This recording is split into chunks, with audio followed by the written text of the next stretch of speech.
Belgique.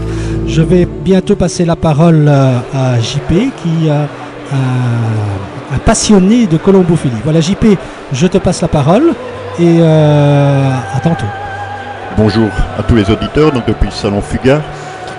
On profite de l'occasion d'être dans un salon international. On a interrogé il y a quelques instants un colombophile luxembourgeois. Et on a ici les membres, un petit couple qui joue ensemble à pigeon déjà depuis quelques années. Michael, depuis combien d'années? Pour moi, ça fait 23 ans déjà. 23 ans, et tu es en compagnie de Séverine depuis? Voilà, depuis 1998. Et vous convolez en juste noces donc depuis une quinzaine d'années presque déjà. Voilà, c'est ça. C'est ce qu'on appelle vraiment convoler en juste noces. C'est ça. On a un retour musique, je ne sais pas si c'est tout à fait normal. Billy, nous avons un retour musique, est-ce que c'est tout à fait normal ça? Voilà, c'est mieux. Voilà. Donc, la colobophilie en couple, comment ça se passe, Michael? En fait, pour nous, c'est une répartition des tâches, parce que bien sûr, nous travaillons tous les deux. Pour nous, à la base, c'est plus une passion. En France, il n'y a pas vraiment le professionnalisme. C'est la colobophilie que vous avez fait vous rencontrer? Non, pas du tout. Par contre, c'est moi qui ai amené Séverine au pigeon. Ça n'a pas été trop dur? En fait, ça s'est fait naturellement, je ne l'ai pas forcé. Un jour, j'étais à l'école et elle a voulu m'avancer dans les soins des pigeonniers. Elle m'a demandé si elle pouvait soigner les jeunes, donc je lui ai donné l'autorisation. Et de ce jour-là, elle avait adopté un petit pigeon, c'était sa blanche, et c'est ça qui l'a amené à la colombophilie. L'amour du pigeon, on va dire. Si j'ai pas mémoire, ce pigeon, c'était un des meilleurs pigeons de la colonie également, cette fameuse blanche. Tout à fait. En plus, donc elle l'avait plus ou moins adopté. Et en concours, elle avait réalisé de très belles prestations. On l'a joué au naturel. Et au bout de 3 ans, on l'a passé à la reproduction, comme c'était un pigeon sentimental. Donc tu t'es allié à un pigeon pour convaincre la Dulcinée de jouer au pigeon. C'est assez formidable ça quand même. Multiple champion de France, on peut le rappeler? Oui, on a été 2008 et 2009 champion national toutes catégories. On a été également 4e en 2010, 3e en 2011 et 2e cette année. Alors ça représente quoi ça au niveau travail? Comment se présente une journée chez les Wozniak-Flavigny? Alors pour nous, on a décidé, parce qu'on est quand même un couple jeune, on a notre famille, on a tout ça, donc on a décidé de décomposer une année en deux, c'est-à-dire la période de jeu et le repos. Donc la période repos où nous avons décidé de ne pas être esclaves de nos pigeons. Ouais. C'est-à-dire tout simplement nous passons 2 heures le matin, donc avant d'aller travailler pour nourrir et abreuver les pigeons, et ensuite les pigeons ne nous revoient plus avant le lendemain matin. 2 heures chaque jour? 2 heures chaque jour. Et le soir pas du tout? Le soir jamais. Non, on rentre même pas dans les colombiers. Et je crois que vous avez maintenu des activités personnelles chacun de votre côté? Tout à fait, ouais. Il y a Séverine donc pendant cette période-là, elle qui fait de la gymnastique, et moi je joue au football. Ça vous fait quel âge l'année l'autre? Moi j'ai 35 et Séverine elle a 34. Jamais de projet d'enfant? On y réfléchit. Les pigeons, c'est un obstacle à cette réflexion? Ça a été un obstacle, mais bon là on commence à vieillir et on s'est beaucoup investi dans la colombophilie, donc je pense que on va essayer de diminuer un petit peu à ce niveau-là. Une autre question que je me pose, un petit couple colombophile comme ça, qui filant le parfait amour et aimant vraiment la colombophilie, vous n'avez jamais été tenté d'essayer l'aventure en Belgique ou... Si, moi j'ai plusieurs fois eu cette idée-là, mais Séverine, au travers de la famille, n'a pas voulu... Il y a le boulot aussi, sans doute. Et le boulot aussi, le boulot.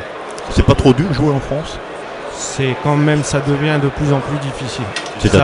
C'est-à-dire que quand j'ai démarré, il y avait déjà beaucoup plus de colombophiles, il y avait aussi une meilleure mentalité. Aujourd'hui, la mentalité a beaucoup changé. Et elle a changé comment? Je pense que c'est à l'effigie de la société. Je pense que les gens sont individualistes. Il n'y a plus l'aspect camaraderie, l'aspect on va aider l'autre. C'est beaucoup chacun pour soi. C'est-à-dire qu'on joue au pigeon, on va au combat chaque semaine? Je pense que ça devient comme ça. Et alors forcément, quand on est en tête de meute, quand on joue les ténors dans les championnats de France, on doit être souvent... Très mal vu, et c'est très difficile à supporter parfois. Il y a une grosse pression, il y a des gens qui vous attaquent sur votre vie privée, sur... À ce point-là? Oui, oui, oui. La colombophilie, vu cet aspect, c'est quand même pas très... Ensuite, il faut essayer malheureusement de se créer une bulle puis de rester avec ses vrais amis.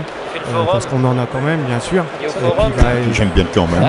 Essayer d'avancer comme ça, quoi. Ouais. Mais bon. Tu imaginais ça en commençant? Non, parce que quand j'ai démarré, j'étais tout jeune, donc j'avais 12 ans et je voyais la colombophilie des yeux d'un enfant, quoi. J'étais avec mon grand-père et tout semblait beau dans le meilleur des mondes, quoi. Oui, aussi comme tu disais au niveau de la camaraderie, ça, je crois qu'en t'entendant, moi aussi je rêvais de retrouver les copains le dimanche et effectivement l'enjeu et puis la façon dont le colombophile reçoit le résultat, parfois c'est...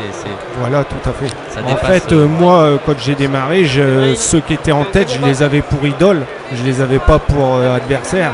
Il y a JP qui connaît très bien l'amateur qui a été aussi plusieurs fois champion de France, Monsieur Demain. Ouais. Et nous, on joue pas mal avec ces pigeons.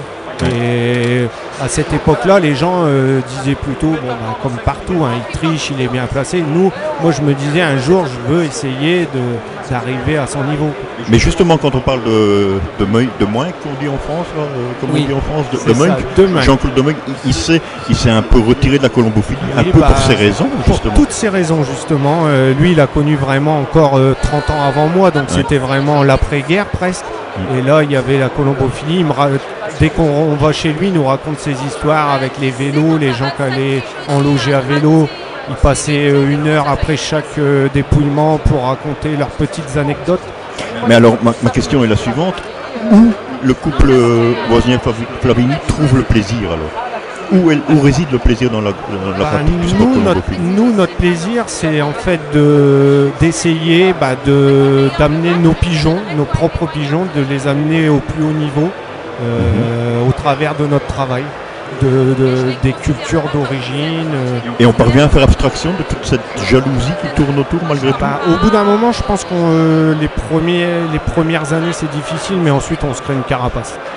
Et là, on fait un petit peu abstraction de tout ça et puis on essaye de prendre le bon, parce qu'il y a quand même il reste du bon. Comme moi, par exemple, dans ma société, on s'entend très très bien. On arrive encore à faire des petits repas entre nous pour attendre les camions qui passent, des choses comme ça, quoi. Oui, donc c'est quand même pas des situations faciles à vivre. Est-ce que le projet d'enfant a été généré par l'aspect de la colombophilie qui devient de moins en moins agréable? Je pense que ça va y contribuer, oui. Et dans quelle mesure cela pourra interférer avec le jeu de pigeon? Dans quelle mesure ça pourra s'harmoniser avec le jeu de pigeon? Oui, non, ça ne posera pas de problème du moment que c'est une question d'organisation, mais ça passera automatiquement par une baisse des effectifs. Parce qu'aujourd'hui, on tourne avec une grosse écurie et on a 350 pigeons l'hiver et on monte à 450 avec les jeunes. C'est utile d'avoir autant de pigeons? C'est-à-dire qu'on s'est fixé de jouer le championnat général et donc par chez nous on a 3 sortes de concours vraiment bien différents et donc ça amène obligatoirement 3 sortes de pigeons différents. Et donc une colonie, on va dire aujourd'hui moyenne de 150 pigeons, nous on est obligé de la multiplier par 3 pour être performant partout. Et alors le projet d'enfance se concrétisant, comment tu envisages la diminution de la colonie tout en voulant rester performant, je suppose? Oui. Ce qui se passe, c'est qu'à l'heure d'aujourd'hui, nous éparpillons un petit peu aussi. Nous allions jouer les concours du calque pour essayer de se faire voir à un peu plus haut niveau, aller se frotter à la première région. Nous allions aussi beaucoup dans les inters, tout ça. Donc là, on sera obligé vraiment de cibler des catégories de jeux et je pense qu'on restera plutôt sur les championnats nationaux. D'accord. Voilà, Mickaël et JP, on va laisser passer un peu de musique et après nous allons nous retrouver avec... Ah ben non, on me dit qu'on peut continuer. Mais en tout cas, il y a un souhait aussi de Séverine de venir témoigner aussi de ce qu'est être la femme d'un colombophile. Et puis je pense qu'il y a des colombophiles qui nous écoutent qui n'ont pas une femme aussi sûre, en tout cas d'un point de vue colombophile, que la femme de Mickaël. Donc elle va venir un peu témoigner de ce quotidien colombophile chez les Flavigny.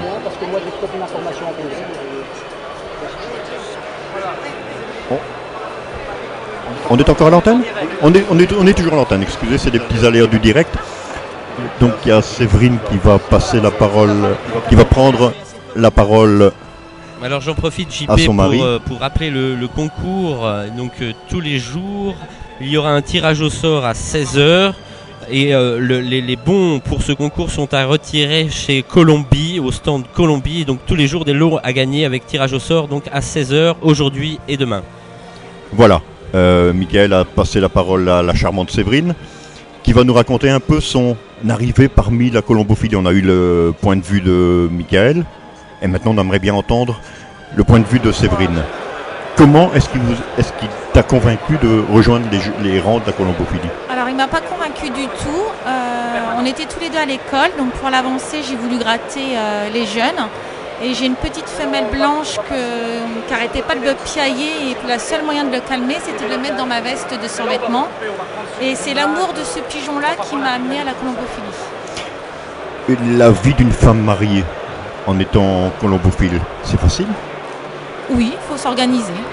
Et c'est quoi l'organisation pour Séverine par exemple? C'est tous les jours à 6h du matin pour s'occuper des pigeons, été comme hiver, et puis le soir dès qu'on rentre du boulot, on enfile la deuxième tenue, puis on s'occupe des pigeons. C'est une vie qui est facile à organiser, qui est facile à accepter? Quand on aime les pigeons, oui. Ça se fait uniquement par amour des pigeons ou en partie pour le couple également? Au début pour le couple et après pour l'amour des pigeons. Ah donc Séverine est une colombophile acharnée. Oui. Vrai, oui, je pense, ça se voit dans ses yeux, je l'ai devant moi et on voit que c'est une vraie colombophile. Elle a les yeux qui brillent. Enfin, oui, je pense qu'elle a mis un peu de maquillage. Et puis en cette saison-ci, les yeux des colombophiles, tous les rêves de la saison sont là, on les voit dans les yeux. Et moi j'aurais voulu savoir, d'un point de vue mental, psychologique, au niveau de la réception des victoires ou des défaites, est-ce que vous les vivez ensemble? Oui, on les vit ensemble. De toute manière, notre but c'est tous les deux, on joue pour gagner, parce qu'on est tous les deux des gagnants. S'il y a un meilleur devant nous, c'est normal, mais on est tous les deux acharnés pour gagner. Oui, c'est ça. Tout à l'heure, je vous entendais un peu râler sur on parlait de jalousie et tout ça, et je pense qu'il y a le colombophile a toujours des bonnes raisons d'accuser le gagnant d'y arriver par des moyens détournés, et ça, apparemment, ça vous agace. Hein. Moi, non, parce que ma politique, c'est tant qu'on parle de moi, c'est que je dérange. Donc ils peuvent me critiquer autant qu'ils veulent, plus on me critique, plus ça me motive dans les pigeonniers. Donc, je pense que ça c'est une caractéristique des champions. Hein. Oui, alors on revient aux propos de projets, les projets d'avenir. Oui. Michael nous a parlé d'une ébauche de projet, un petit pigeonneau qui serait peut-être en... On se marie déjà au mois de septembre. Ah. Félicitations. Donc après, on verra. Donc c'est une vie commune pour le moment, axée autour du pigeon voyageur. Tout à fait. Et le point de vue de la femme qui pourra, comment intégrer un pépé dans cette perspective colombophile? Il suffit de s'organiser autrement et la colombophilie aura toujours autant d'importance pour toi? Oui. Oui. Oui. Même égalité avec le bébé? Oui. Donc c'est possible, possible. Une vie de famille avec la colombophilie en... c'est magnifique ça. Ouais, je pense que c'est un beau témoignage aussi de l'évolution du sport colombophile aussi, où finalement l'envie de gagner, l'envie de mieux faire peut rapporter, je crois, peut être gratifiant en tout cas, valorisant pour soi-même. Pour soi-même, oui. Voilà, c'est ça, une façon de se dépasser. Vraiment, c'est très beau. Moi, voilà, Michael Flavigny a dégoté la meilleure femme colombophile. Je crois que le championnat de France, attention, 2014, 2015, voire 2016, la femme de Michael Flavigny est présente. Oui, c'est formidable. C'est une très belle passion donc, qui peut se partager en famille et qui peut générer d'autres passions, je crois. On devrait se servir de cette image que renvoie le couple Wozniak-Flavigny. Oui, tout à fait. Afin de créer et finalement, comme on le disait tout à l'heure avec l'organisateur de Fugaret, M. Van Est, ça peut être aussi structurant, les pigeons. C'est un peu à contre-courant de cette époque de loisirs et de liberté. Mais finalement, pouvoir se dépasser, se mettre des contraintes, les assumer, été comme hiver, ça peut être très très très gratifiant pour chacun de nous. Hein. Oui. Donc, on est un petit peu, on est en direct, on arrive un petit peu au bout de. Est-ce que moi je découvre un peu votre palmarès? Et est-ce que le fait, donc vous avez été champion de France 2 années consécutives, et ensuite vous n'avez plus été champion de France. Est-ce que le but était d'y retourner, parce que je vois que vous avez été 4e, 3e, 2e. Le but c'est de se maintenir, parce qu'être tout le temps champion de France c'est quand même difficile. Donc ça dépend de plein de facteurs, des pigeons, de la météo. Donc on fait ce qu'on peut. Nous, si on est dans les 10 premiers, on est déjà très contents. Est-ce que vous pourriez nous partager avec nous un souvenir, un grand souvenir de concours, ou alors vous avez déjà partagé, je l'imagine, cette petite pigeon blanche dans votre veste, mais un grand souvenir avec nous. Un grand souvenir, regarder les pigeons avec les grands-parents et gagner le championnat de fond avec les pigeons du grand-père, c'est un très beau moment. Ah oui, c'est vrai. Je pense que c'est là où la colombophilie est la plus belle, quand ça se croise, quand une histoire personnelle qu'on a avec un pigeon, ou avec les gens qui nous entourent, et les pigeons viennent se croiser avec les résultats. Mais, en tout cas, merci beaucoup Séverine pour cette fraîcheur, et vraiment, je me permets d'adresser un petit message aux femmes de colombophiles qui nous écoutent peut-être. Prenez de la graine. Pigeon Magazine on Air, votre émission colombophile, tous les dimanches à 15h.